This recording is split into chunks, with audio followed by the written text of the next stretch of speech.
আপনার কাছে আইনের মাধ্যমেই জানতে চাই, বাংলাদেশের নির্বাচনী আচরণবিধি যে আইন আমাদের বর্তমানে বলবৎ রয়েছে, সেই আইনের সাথে আমাদের পার্শ্ববর্তী দেশ কিংবা বাইরের দেশের আইনের মিল অমিল কতটা পান, বা এটিকে আসলে জনকল্যাণ করার আরও কোনো উপায় আছে কিনা? এই ক্ষেত্রে ব্যক্তি সচেতনতা হচ্ছে বেশি, তারপরে নেতা নেতৃবৃন্দ তাদের কর্মীবৃন্দকে সুন্দর ও সুষ্ঠুভাবে তাদের চারিত্রিক গুণাগুণের একটা ভিত্তি তৈরি যদি করে দেয় ভালো সাইডে, তাহলে মনে হয় অসুবিধা হওয়ার কথা নয়।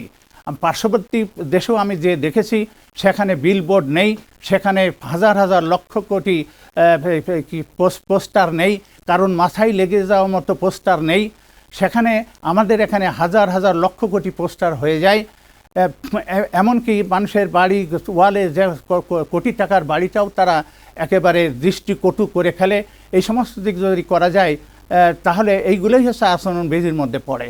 আচরণবিধির মধ্যে যেখানে লেখা হয়েছে যে এই তারিখ থেকে প্রসার করা যাবে, এই তারিখ থেকে কি বলে বিলবোর্ড, এই তারিখ থেকে এই কি বলে ব্যানার দেওয়া যাবে, তার আগেই আমরা দিয়ে ফেলি। সেখান থেকে আমরা এখনও ফিরে আসতে পারিনি।